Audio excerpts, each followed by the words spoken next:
I am so excited. This is the first time we've done this. If you are here, I'm going to guess that you are either curious or maybe you're beyond curious and you're ready to start establishing your strong personal brand or your professional identity, as I call it. And you probably also know, as I certainly do, that it is a little bit different for women.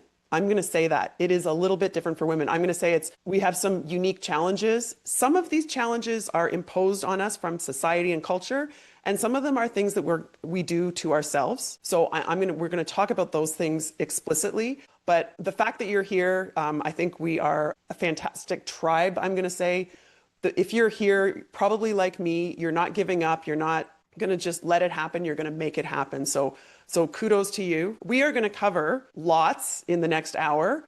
If you have been following my podcast, or if you follow me on LinkedIn, if you listen to the podcast, or you subscribe to the newsletter, you're going to know one thing about me, which is I'm really big on the power of three. I'm really big on the power of three. So I'm going to take you through 3 ways to think about your brand. And then I'm going to take you through 3 ways that branding is different for women. And then I'm going to take you through my top 3 suggestions. So I was thinking, given this audience of women only, what are my top 3 suggestions, given these definitions and given the ways that branding is different for women, my 3 suggestions for what you can do starting right now to start developing your ideal personal brand or professional identity. Then we're going to cover those 3 things, and then I'm going to open it up to the Q&A. And as I said, you can put the questions in the chat. I've got Priscilla here who's helping us out and to moderate some of the questions, or you can also raise your virtual hand at the end. I don't want to spend too much time introducing myself, but I just want to say briefly, for those of you who I do know, it's wonderful to see you again. And for those of you who I haven't met, thank you and welcome. And I'll just introduce myself. My name is Dr. Andrea Wojnicki. Please just call me Andrea. And I'm an executive communication coach at Talk About Talk, where I coach ambitious executives. And I say lately, I've been saying professionals because it's also doctors and lawyers, and it's not just business executives. In fact, I'm also coaching a professional artist right now, which is amazing, on the communication skills that are going to help you achieve your career goals. My goal is to help you accelerate your career trajectory. So I do this through one-on-one coaching, through online courses, through workshops like this, virtual and in person, doing keynote speeches. I also have a podcast with 200 episodes. I'm about to record my 200th episode. It's called Talk About Talk, if you're interested. Available on Apple, Spotify, YouTube. And I also have a bi-weekly email newsletter that you can access easily if you go to the talkabouttalk.com website. And it's basically like getting free coaching from me. So I hope you'll take advantage of some of those resources. So I coach people on all of the communication skills that you would expect, right? Like communicating with confidence and overcoming imposter syndrome. That's a big one. Listening, truly listening, beyond, passive to active listening, to really collaborative and generative listening like a leader has to do, to dealing with difficult people, to formal presentation skills, storytelling, all of these topics. The one topic that gets the most traction easily is personal branding. And it's kind of no accident that I ended up here. I think my first job, I worked at Kraft Foods. I was in sales. I was begging them to move into marketing. I worked in brand management at Kraft Foods. Then I did my doctorate in business with a major in marketing at Harvard Business School, where my research focused on interpersonal communication and consumer psychology. It was really about consumer identities and what encourages them to talk about things. It was word of mouth was the topic. And when I graduated, I taught at the University of Toronto at the Rotman School of Management in the MBA program. And I taught, guess what? Marketing and branding. And so I guess it's not a mistake or a coincidence that my focus on communication skills for executives has kind of morphed to, I would say, at least 50% of what I do is coach people on establishing their professional identity. And I'm going to say this, probably 35 to 40% of the folks that I coach are male. And a lot of people have asked me, why don't you just coach women? Because this stuff seems to really resonate with women. And, I work with Priscilla and we talk about this all the time. It seems like the women are really focused on this and they're getting a lot out of it. So why don't you just focus? And what my answer to that, at least for now, is that coaching men also makes me better at coaching women. I believe that that's true. I see some head nodding. So I'm really excited in the next, 55 minutes now to share with you The definitions, 3 ways of thinking about branding, 3 things that are different about establishing your brand for women, and then 3 things that I would suggest you do starting right now. So I'm going to share my screen and let's get into this. I'm so happy that my calendar didn't just pop up because that would be very, very frightening. So I want to start by sharing with you what branding is not. So in my mind, one thing that I know from reading and thinking and podcasting and interviewing people and on about focused on personal branding, one thing that I know for sure that's true is that many people have different ideas about what we're talking about here. So I have had clients who want me to help them establish their personal brand, and we set up a coaching program, and they go back to their boss and they're like, here's the list of topics that Andrea is going to take me through that we're going to cover in the coaching sessions. And one of the 10 topics is personal branding.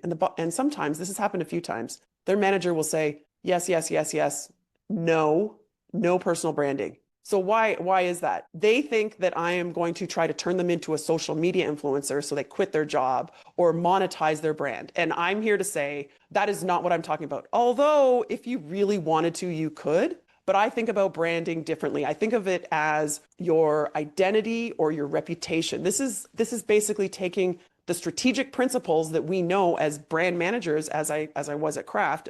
A brand manager has a creative brief, a strategic brief that they share with their agency to come up with their packaging and their advertising and their promotions and their positioning. And all of the elements of that brief are how we can think about ourselves in terms of your values, in terms of what makes you unique relative to your competitors, if you want to use the same vocabulary, right? All of these things we can think about strategically in terms of ourselves. I'm going to share with you a couple of definitions. The first one is a definition that if you've done any reading on personal branding, you've probably come across this before. Hang on, I'm trying to advance the slide here. It's Jeff Bezos, the founder and former CEO of Amazon. He famously said, your brand is what people say about you when you're not in the room. And this quote has become synonymous with personal branding work. Just about any article, as I said, that you've ever read, in the first couple paragraphs, this is what comes up. And this is the definition that I actually used with my clients for a couple of years. So I would ask them, what are people thinking and saying about you when you're not in the room? And now I'm actually asking you this in real time, right here and right now. What are the important stakeholders in your career? So it could be your boss and your boss's boss are meeting to talk about succession planning, and your name comes up in conversation. What are they thinking and saying about you? That's your brand. Now, most people will freak out. They'll be like, oh, I think they think this. I think I want to be seen as this. And there's a bit of a disconnect. That's okay. That's why we're here. We've got some work to do. But this is a really valuable mental exercise. What are people thinking and saying about you when you're not in the room? And the important stakeholders, again, it could be your boss. It could be clients. If you're an entrepreneur, it could be clients. It could be your staff. It could be your team that you're working with. It could be, if you're an entrepreneur, maybe it's investors. What are the important stakeholders thinking and saying about you when you're not there? So this was my definition for years. This is the exercise that I would take my coaching clients through. And a couple of years ago, about a year and a half ago, I had the great fortune of interviewing Seth Godin for the podcast. And Seth, I did his podcasting fellowship, his inaugural podcasting fellowship way back about 6 or 7 years ago. So I emailed him, asked if I could interview him. We had this fantastic conversation. I definitely went off script. I wasn't just talking to him about his books. I really wanted to hear his take on personal branding. And I asked him, I said, Seth, how do you think about your brand? And we got into this conversation about his quirky, like he wears these plastic orange glasses, actually similar to mine, these plastic glasses. And he said, some people say that's my brand, but that's not my brand. That's my logo. And I was like, we don't need to go down that rabbit hole. I think that is part of your brand, how you show up, right, Renee? How you show up is part of your brand. But really, Seth, how do you think about your brand? And then he delivered this gold. He said, your brand is what people think you're going to do next. So he said, Andrea, my brand is what people think I'm going to do next. I was like, oh, this is next level. This is next level. So we have Jeff Bezos, your brand is what people think about you when you think and say about you when you're not in the room. You can also think of it as what people think you're going to do next. I actually think this is a little bit more powerful, right? It's more impactful. So I ask you now, I encourage you now to do exactly what I did when I got off this interview with Seth Godin. I took out a sheet of paper, sitting where I am right now. I drew a line down the middle of it and I said, what do people think I'm going to do next? Like, what are the big career, I guess, guideposts, the impressive things, the accomplishments that I'm going to have over the next 5 or 10 years? What do they think? And then actually, what are my goals? So I encourage you to do the same thing. In one column, write down the things that you want to accomplish. For me, I want to write a book. I want to be on the TED stage. I want to be a bestseller. I've got lofty goals. What do people think is possible? And then the magic happens when you merge these two lists, right? This is the magic of personal branding, but it doesn't come without effort. And when I think about these two ways that these two smart men talk about branding, I give them credit. These are helpful exercises, but to me, they lack one thing. They lack agency. What do I mean by that? Your brand is what people think you're going to do next. It's like, well, so what can I do about it, right? Or your brand is what people are thinking and saying about you when you're not there. Well, okay, so how do I influence what my boss is saying about me in that room where they're talking about succession planning? So I created a different definition that, as I said, includes agency. And it's this: personal branding is about being yourself on purpose. So there's two elements here that are really important for you to consider. Being yourself, your true self, your authentic self. Yes, I said the A word, your authentic self. Now, that doesn't mean you're sharing everything with everyone. I briefly introduced myself at the beginning of this session. I didn't tell you, actually, as Seth Godin would say, Andrea, I don't care if your cat is puking over there or that you barely got here on time. You show up as a professional. So it's being yourself, your true self, your authentic self, and your best self. There's a million ways to tell the same story. So tell your story in a way that serves you. Show up as your true self and your best self. And then, so that's part of it, being yourself on purpose. I have this in capital letters because that's what we're doing here right now. We are unapologetically, in a disciplined and strategic way, thinking about what we're communicating about ourselves and then communicating it in this strategic way. So the big difference between how most coaches will coach you on creating a strong brand versus what I do is you can think of it as two steps. Step one is creating or articulating your brand.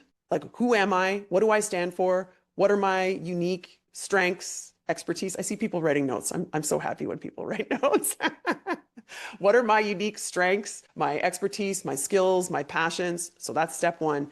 And then step two is communicating it on LinkedIn, communicating it in how you introduce yourself, communicating it in your corporate bio, communicating it what's behind you. I have my books, I have my degree, I have my plants, right? Like, what do you have? All communicating it in how you dress, communicating it in what drink you bring into the meeting, right? If someone brings in, I don't know, a coffee, a beer, a water, a cola, you're signaling something about yourself. So being yourself on purpose is first thinking about who you are, articulating and identifying and focusing on your unique brand.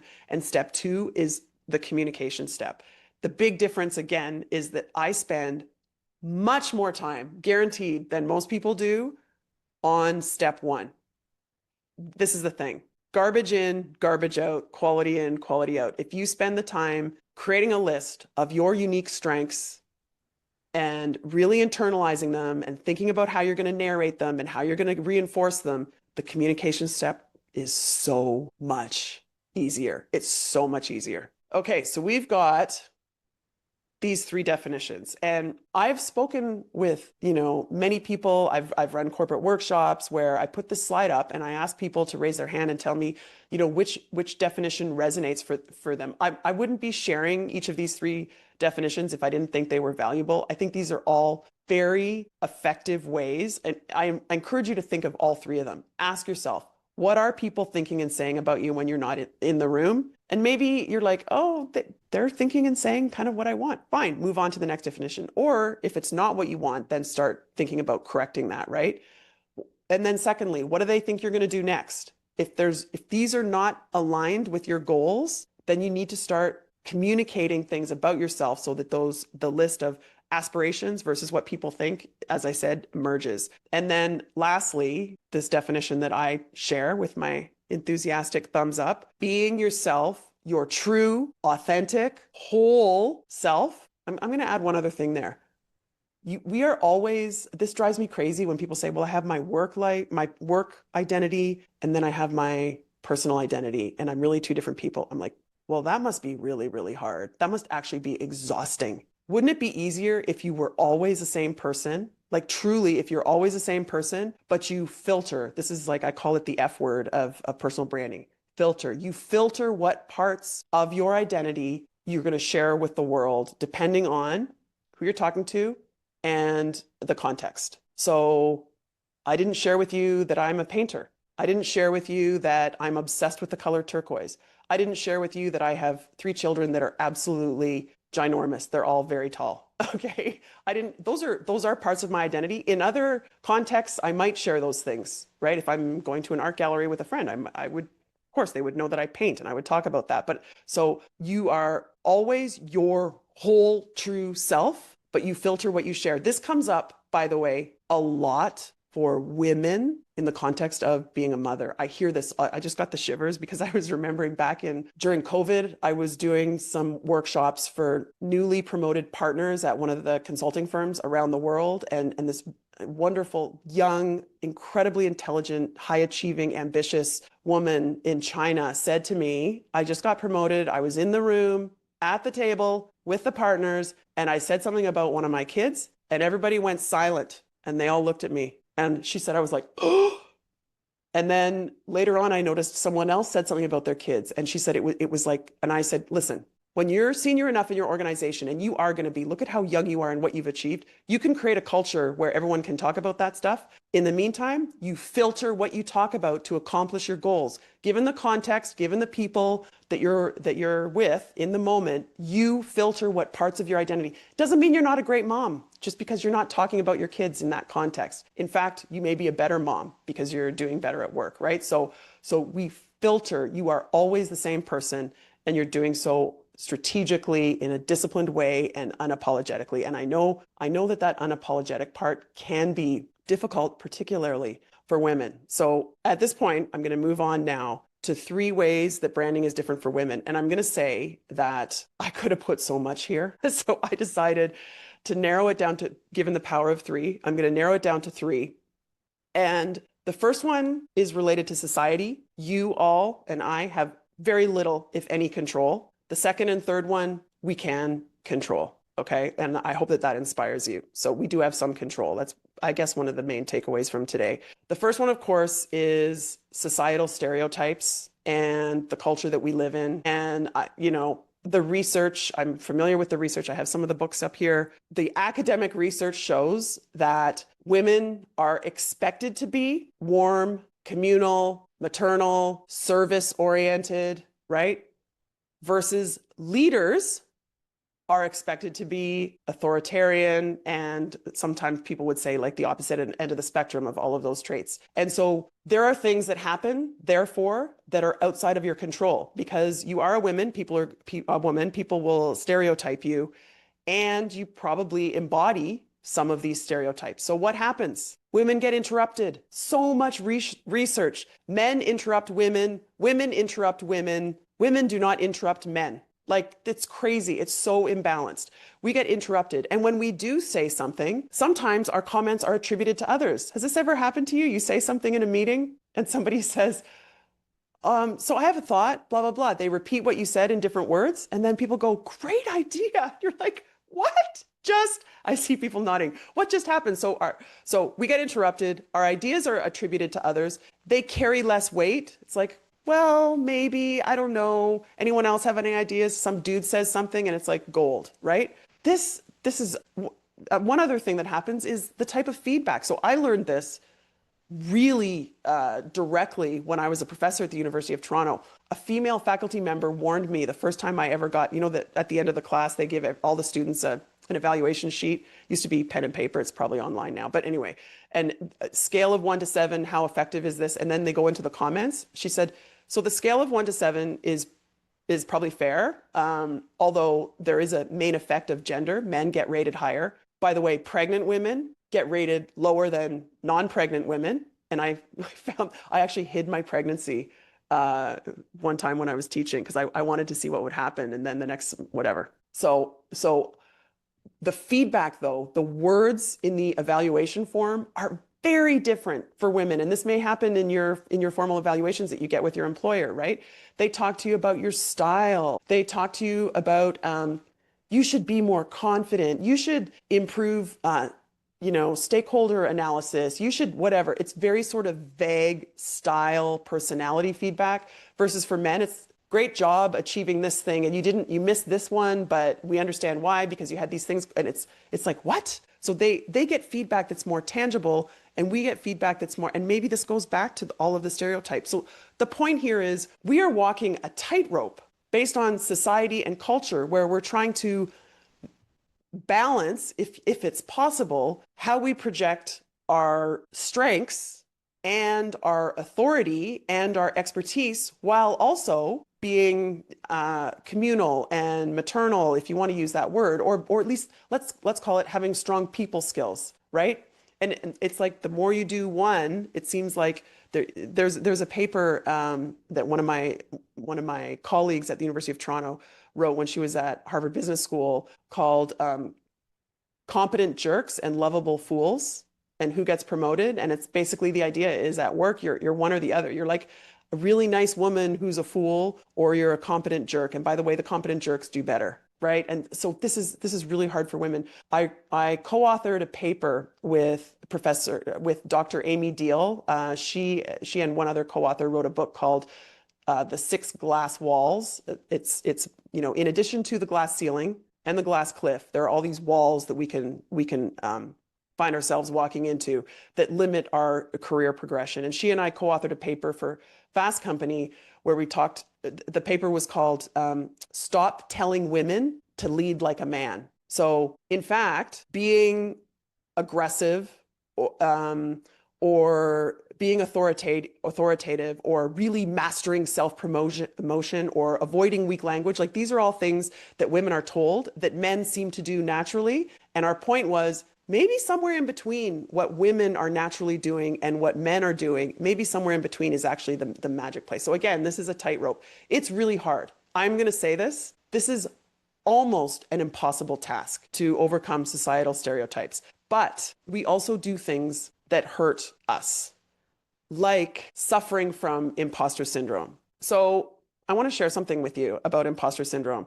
So first a definition and then a little bit of background. So imposter syndrome is this feeling that most of us have that we will be found out and people will realize that we've been promoted beyond our ability and we don't belong in the room, or we don't belong on stage, or we don't belong behind the microphone, right? So this term, imposter syndrome, was actually coined in 1978 by two female social psychologists in the US, and they were doing research on successful women. Let me say that again. The research was on successful women, and they interviewed them in depth, and they were trying to figure out, what do these women all have in common that differentiates them from less successful women, and maybe that differentiates them from men. One of the themes that came out really strongly that ended up being kind of the pinnacle of the careers of these two social psychologists was they called it imposter phenomenon.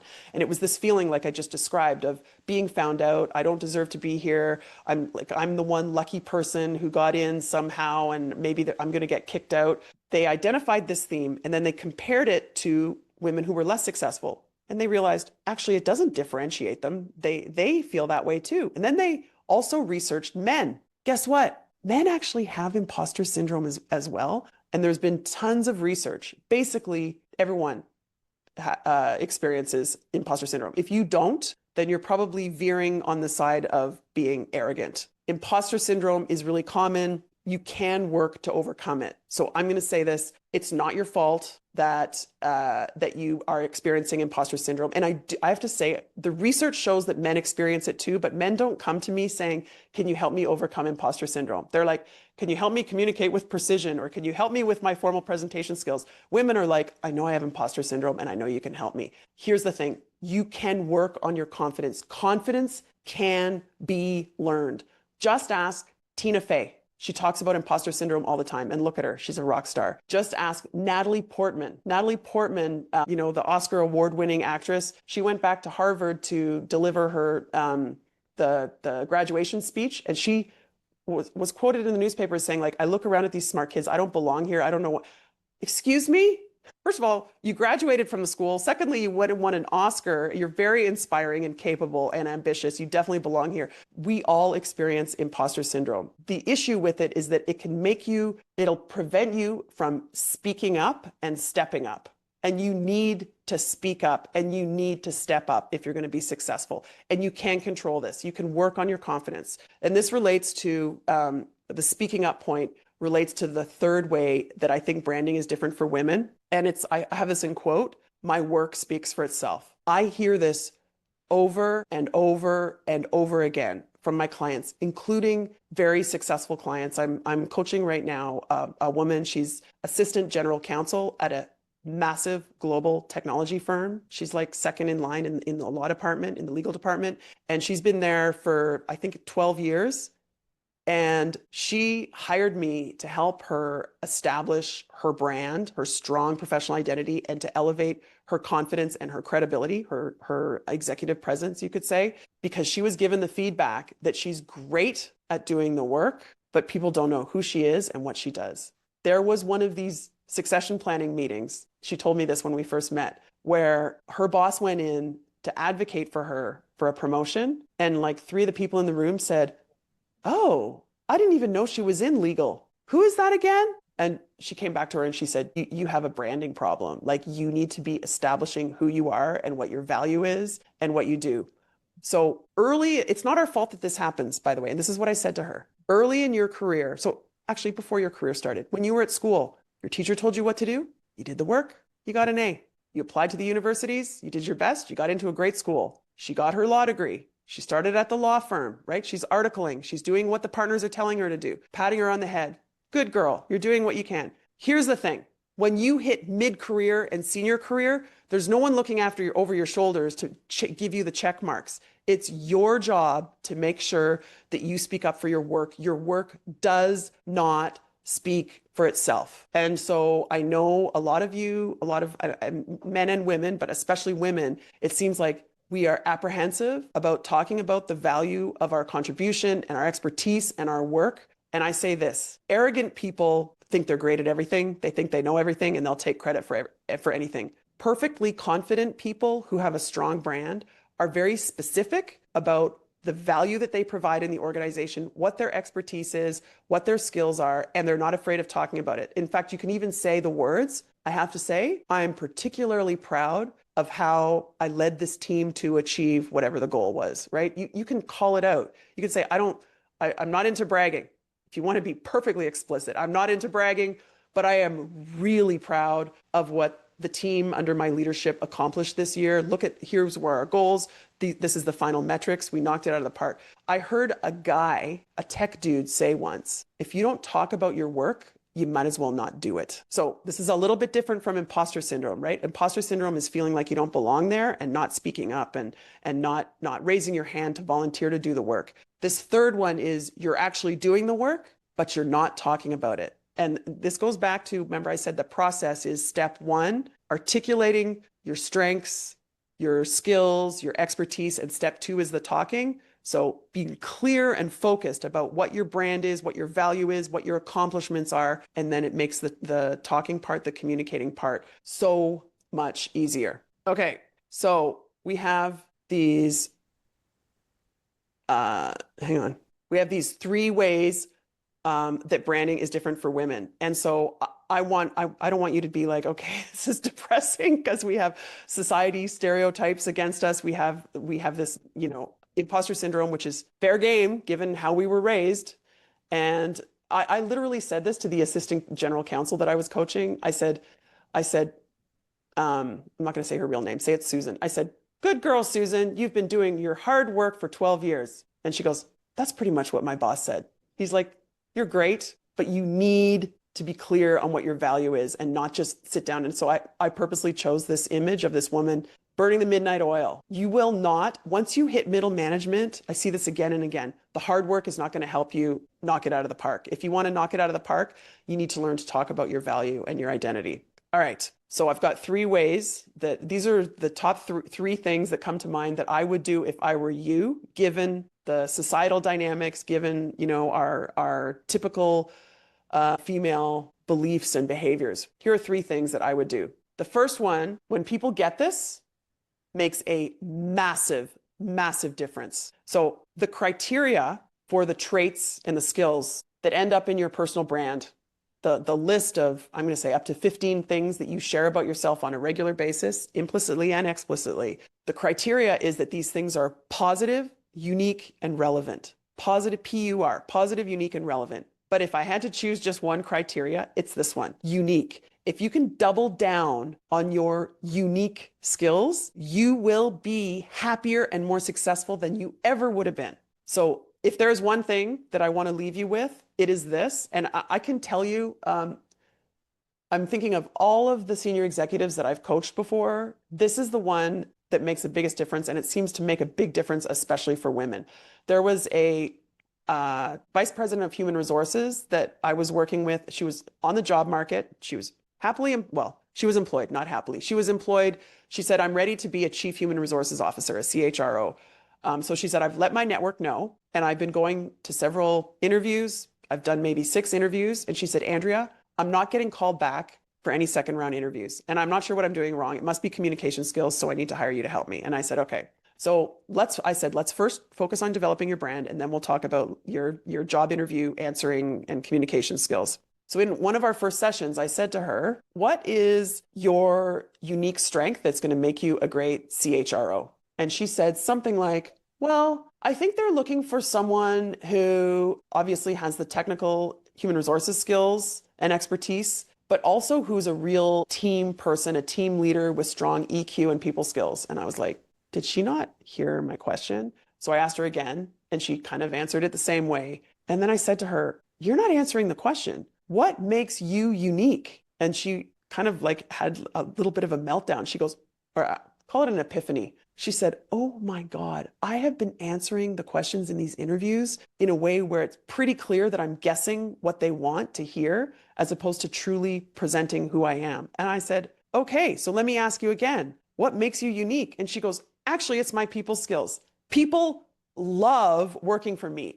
My boss told me I can make my people do just about anything. And I was like, that is gold. That is gold. That's the thing that people say about you that you know is true. It's positive, unique, and relevant. So the rest is history. She went to her next interview. Her confidence was heightened. She felt focused on her unique brand proposition, and she got the job as a CHRO. So this is gold. Focus on what makes you unique. Stop trying to guess. Of course, you have to meet minimum standards for all the criteria that they're looking for promotion, for investment, for getting a new job, but focus on what makes you unique. You'll be happier and you'll be more successful.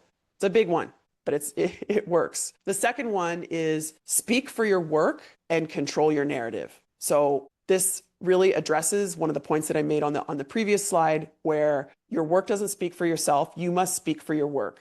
Don't assume that people know what you did. Don't hesitate to use the word lead, leader, led, leadership. It's shocking to me how many leaders and aspiring leaders are not controlling the narrative. Well, they'll say to me privately, well, I led this initiative where, we doubled our revenue or we doubled our profitability, whatever it is. And then I'll look at their LinkedIn profile and I'm like, first of all, I don't see that accomplishment there. But more importantly, where's the word leader? This is a big one. Control the narrative. Instead of saying, so tell me what you do. And you say, oh, my name is Jane Smith. I work at XYZ company in this department. I've been here for 10 years. So what? You could say in the last 10 years, I worked from being like a mid-level analyst to joining the C-suite, where I've worked in 3 different functions. And I now have a fantastic overview. And last year we blah, blah, blah. Like, talk about the so what. Control your narrative. Every word, every phrase, every sentence that comes out of your mouth. And maybe if you've done the work in listing what your personal brand themes are, you can challenge yourself to mention some of those things, particularly when you're introducing yourself. So this comes up if you're sharing your career narrative. If you're sharing your career narrative, why don't you tell me a bit about, your career history? Most people think that means, okay, I graduated from my Bachelor of Commerce degree in 1997, and then I did this, and I worked here for so many years, and then I did my MBA. No. Unless there's a reason why you want to share it chronologically. Why don't you tell the person the highlights. Like, I've lived in 3 countries. I'm a global leader. I've lived and worked in 3 countries. My superpower is this, and I did this at this company and this company and this company, right? So share your career journey with purpose. That's one thing. The other thing you can do here is introduce yourself with purpose. If you followed my work, Priscilla will put the links in the show notes. If you followed my work, I'm really big on introducing yourself using the 3-point self-introduction: present, past, future. In all 3 of those steps, use intentionality, narrate the benefit or to you of what you're sharing. Present tense, I'm a blah, blah, blah. My expertise and skill is this, right? So start it with that. Past tense, previously tell them what you did, tell them about your accomplishments. Again, depending on the context and the person, you're establishing credibility. You're choosing what you share. Remember I said the definition is be yourself on purpose. This is the on purpose part. You're being very conscious. And then the future is something enthusiastic about what's to come, what your goals are. So whether you're introducing yourself, whether you're, sharing your career journey, whether you're meeting someone at a networking event, whether you're updating your LinkedIn profile, speak for your work and control your narrative. It's about self-awareness. It's about being conscious and not just like trying to get the mic, like, it's my turn to introduce myself, blah, blah, blah, next. No, next time someone says, let's go around the table and introduce yourself, I really hope that you will think, this is the best opportunity that I have to reinforce my strong personal brand. Look forward to your self-introduction. All right, the third thing that I encourage you to do to develop a strong personal brand is to network and build relationships. And so this is really taking the step 2. Remember I said step 1 is articulating. Step 2 is communicating. If you have lots of people in your network, yes, sure, this does include LinkedIn followers, but it also includes just getting out there. Like, you see this lovely woman who's smiling at a networking event, right? It's getting in front of people and telling them what you do. And I decided to capitalize the word relationships here very purposely. I know that you're probably, if you're like most people, thinking networking, ugh, I hate it. I hate networking. That's because you're probably thinking of networking as being selfish and self-serving. I encourage you to think of networking as establishing meaningful relationships. And how do you do that? You do that by providing value to others. Think about sharing information with people, sharing your personal brand, your expertise, your skills with other people in a way that will help them. Think about connecting your network with other people in your network, right? You are adding value and you are strengthening relationships. That's all networking is. Networking is not going to events, showing up, passing out your business cards and shaking paws. No, it's actually establishing relationships. And by the way, when you go to that networking event, circle back to every single person that you met. Otherwise, you may as well not have met them. It's the same way that if you do the work and you don't talk about it, you might as well not have done it. If you go to a networking event and you meet someone and you never follow up, you might as well have not met them. You might as well have not gone to the event, right? So these are 3 ways that you can develop a strong brand. And when I look at this list, I'm like, yes, I feel very passionately that these three things will get you a lot of traction in developing your brand, focusing on, remember, positive, unique, and relevant, especially unique things, speaking up for your work, being very purposeful about that, and control, like choosing the words. Use the word lead. Please use the word lead. And if you have global experience, stop trying to hide. I talk with clients about this all the time. Stop trying to hide your accent. Your accent is evidence of your global experience. So introduce yourself as someone who has international or global experience and let your accent be evidence of that. And of course, networking and building relationships. But there's a lot to do in each of these 3 things. And I know a lot of people feel overwhelmed. Before I get to the Q&A, I just want to share with you 2 masterclasses that I'm hosting in the next 6 months. So I'm calling them personal brand and executive presence masterclasses. Previously, I was hosting or running 4-week boot camps just focused on establishing your personal brand or your professional identity. And the people that have run through this program loved it, but they were hungry for more. So I developed this new program that includes executive presence and focusing on overcoming imposter syndrome, communicating with confidence, and establishing credibility and creating impact. So we're covering a lot more. We're going to focus on branding, introducing yourself with confidence, optimizing your LinkedIn profile, confidence building, credibility, and executive presence. And the 2 programs, one starting next week, we have 2 spaces left, and it's for women only. First time I have ever done this. We've got space for 2 more people.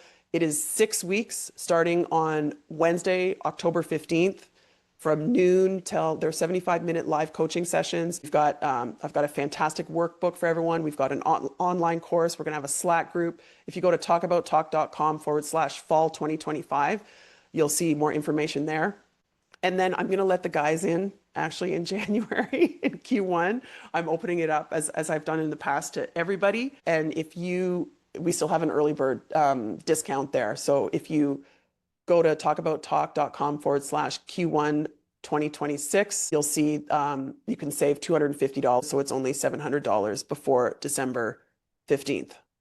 So I would love to see any and all of you in either one of those masterclasses. And before I open it up for questions, I just want to say, if you want to learn more about me and what I do, you can go to talkabouttalk.com. I think we're all connected on LinkedIn.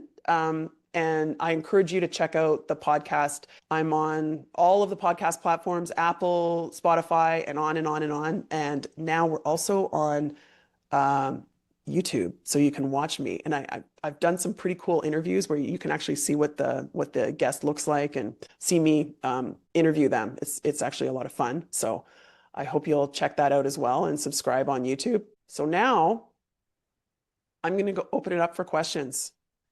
And the women that are here right now get first dibs. Who's got a question? You can raise your digital hand or you can just blurt it out. I know you've got questions. Okay, no imposter syndrome, ladies. My goodness, nobody? Really? I have a question. Oh, yay, Fatima. Yay.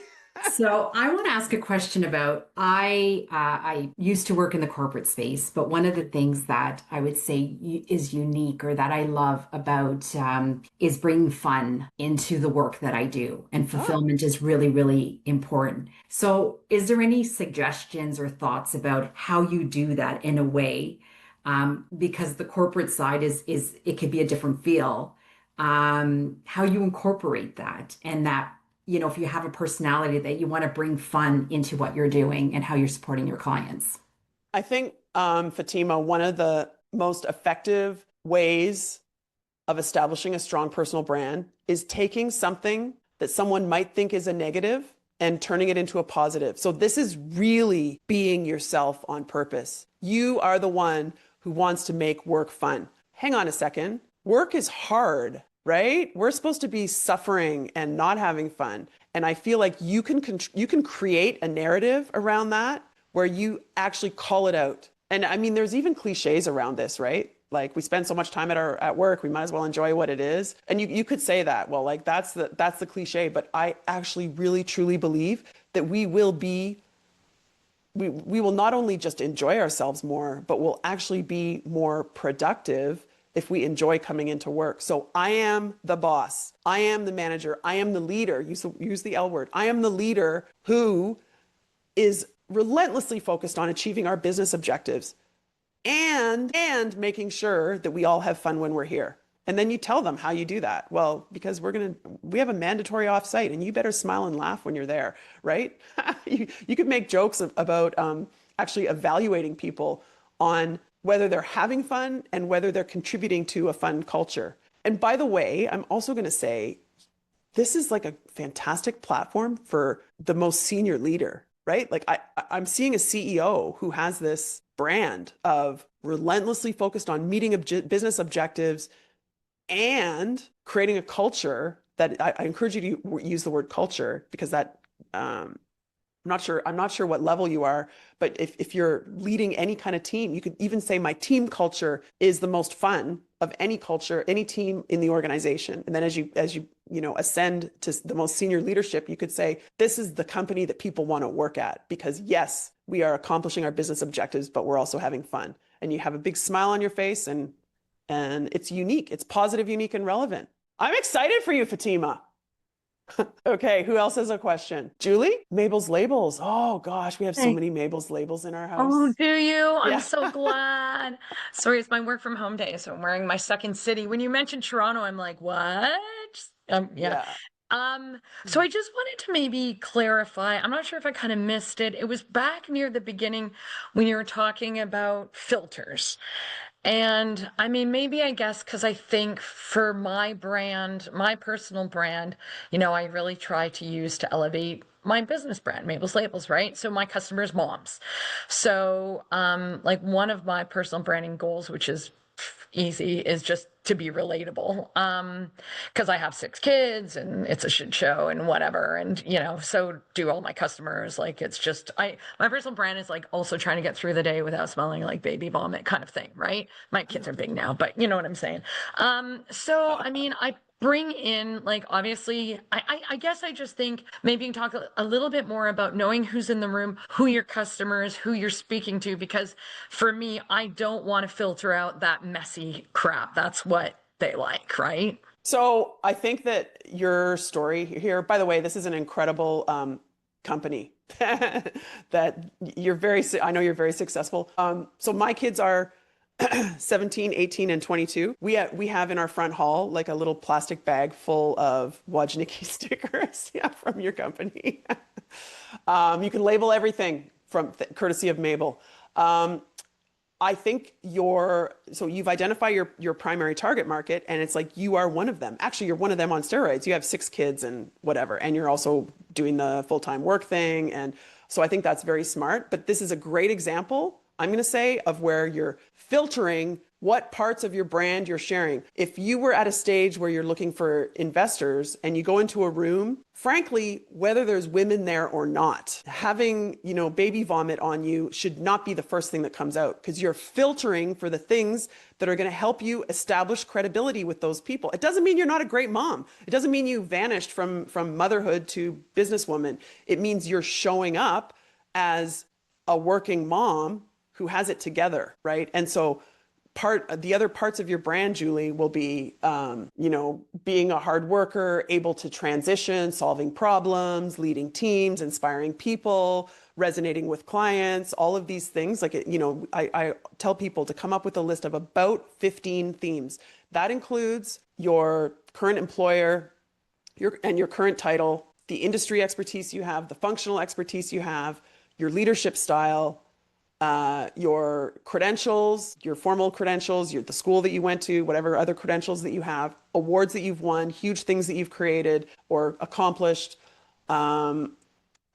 geography. So for some people, it's like born and bred in Toronto, but I love to travel. Or it could be, I've lived and worked in 3 different continents and I love traveling, whatever the geography is. Your family is for everybody. Young, old, male, female, your family role. Like I say this, whether you say I'm a cat mom to 2 really lucky cats, or whether you say I'm the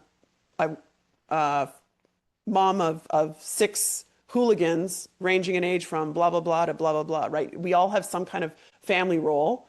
It could be that you're in the sandwich generation. I know a lot of my peers are talking about their very aging parents and their crazy teenagers or young 20-somethings. That's another whole other thing.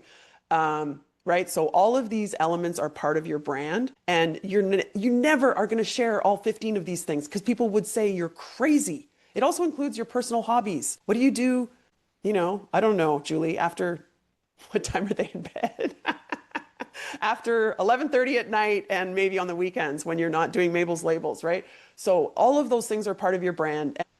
I mean, if you're pitching to investors, you would tell them part of our story that makes us resonate so well with our customers is the fact that we are the target market, right? I am a mom and I do. So that's how it would come up, as opposed to you grabbing a mic and sharing what happened in your house this morning, right? Does that help? Okay, I got a thumbs up. Who else has a question? Are there questions in the chat here that I should be looking at? Yes, it will be recorded. Yes, I will send you all. If you RSVP'd on LinkedIn, I will send you the recording. If you did not, then send me a message and I'll reply. Send me a DM on LinkedIn and I'll reply with the recording. So one more question. Oh, who's got a question? Hi, Andrew. I'm so sorry I came in late. I was on a call that just wouldn't end. So I'll listen to the recording later. When it comes to imposter syndrome, and you may have already covered this. Do you think that affects everybody or primarily women? What's your point of view on that? So the research shows that it affects everyone. And I've done a bit of a deep dive here because I would say second to personal branding, the most common questions or focuses that I get for workshops and coaching is on confidence and overcoming imposter syndrome, really. So I've done a deep dive in the research on it. I can tell you a couple things. I can tell you that the tide has shifted a little bit on imposter syndrome. There's a recent, within the last maybe 4 years, HBR article where they talk about stop blaming women for having imposter syndrome and start changing the culture so they don't feel, this sense of inadequacy.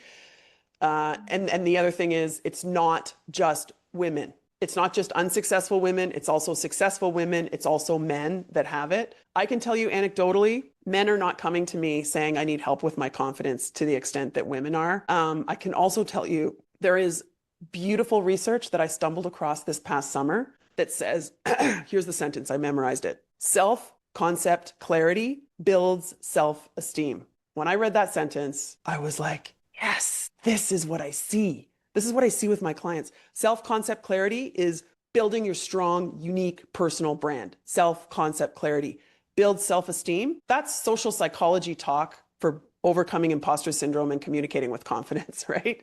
So I think this is, I think an important thing for me to highlight. When you do the work on articulating your unique strengths and passions and skills, your confidence generally will be boosted. And when your confidence is boosted, you have credibility. We don't listen to people. We don't believe people. We don't follow people who aren't confident. If you're confident, though, people are going to say, oh, she seems to know what she's talking about. I'm going to think about what they're saying.